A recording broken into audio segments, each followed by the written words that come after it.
Hello everybody, welcome back to Ghostly French Toast, and today we're doing a lore video, and this lore video is going to be something different. It's going to be about Dark Souls 2, and personally one of my favorite bosses of the game, the Ivory King, from the Ivory King DLC, from the Ivory King's Crown DLC. You know what I mean. So enough dawdling around, and let's dive on in.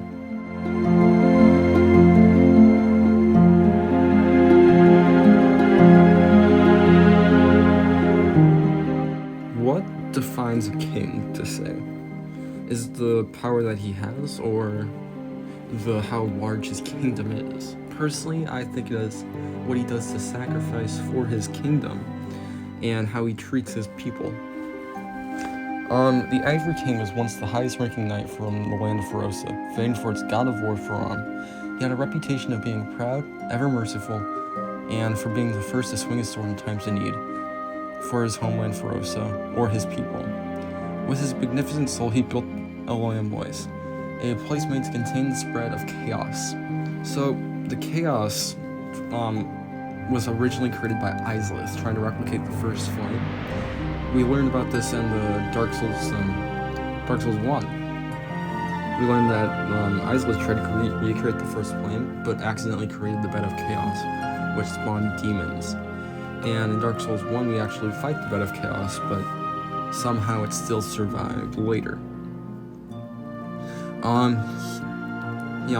He built a grand cathedral to basically appease the raging flame, the old chaos, and placed his throne on the mouth of the old chaos, basically serving as the first line of defense, and he wanted to make sure if any chaos got out, he would be the first one to fight it, and not let the chaos escape. Throughout his life, he devoted himself to protection of the land of Ivory. The king never removed his helmet, which he had a face carved into it. If you have the item, you can see it. He inspired his knights to do the same. The Ivory King kept 7 beasts as pets.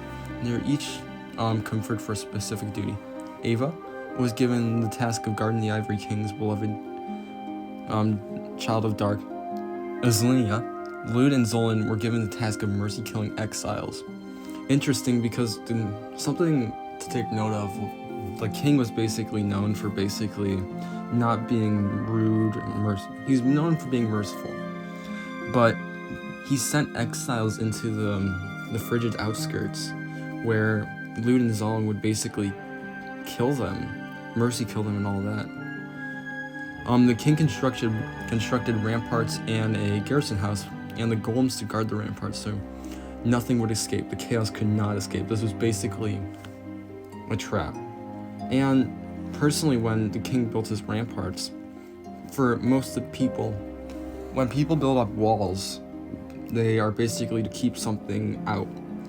But the much more scarier truth with this was to keep something in, keep the old chaos at bay from getting out and wreaking havoc on the world.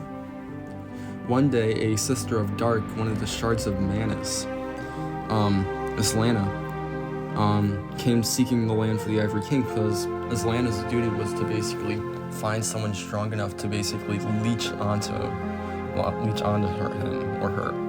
The king offered her protection. Islana was beloved by the king, whether the affection was parental or romantic is unclear. Adeliza found a place at the king's side. As times wore on, the king sensed a degradation in his soul. Alana claims the king was drained of vigor, and Ivory's description states the king was drained of his strength. He decided to make one last attempt at subduing the old chaos before leaving.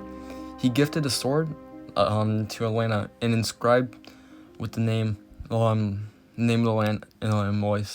The sword was also intertwined blades, one light and one dark, each representing the Ivory King and Asana. Whatever else remains of the kingdom was also given to Asana. The Ivory King then departed the knights and entered the chaos, never to be seen again. He was consumed by the old chaos, and his soul burns in agony, as alongside his charred Lois knights. The Ivory King continues to live on through the Lois Knights and Islana. The Lois Knights await a leader to basically lead them down into the old chaos. Fateful Knights, final orders to lead them. advance on the swollen flame and strike it down with each malevolent form that arose from it, the chaos, not hesitating even if it was their own king. Eslana devotes herself to a ritual in hopes of appeasing the raging flame, trying to contain the chaos in honor of the Ivory King. She only hopes to wish the Ivory King might be freed from the unspeakable chaos that can only happen if he is defeated. The Ivory King left his subjects dutiful and awaited their return. Eventually, the ivory gates of the lowlands were flung open, and the place turned frigid and lifeless. Eslana was the only one that remained, and the name of the Ivory King was lost. The cold brought a final end to the Ivory King's reign, cold enough to dampen the greatest heat. While the king's reputation may have been upstanding with his people, there's evidence that he was not basically as kind-hearted as people believe, because as I brought up earlier, the frigid outskirts with Alva and Lance. Alva, Lud, and Zolin, sorry, wrong ones. He has a lot of pets. They were basically sent out there, and it basically showed that he had something to hide. If there was some criminal, they would be sent out there. So I feel like that's like really interesting. It gives a lot more depth onto who the Ivory King is and what he stands for. So yeah, that's it for this time.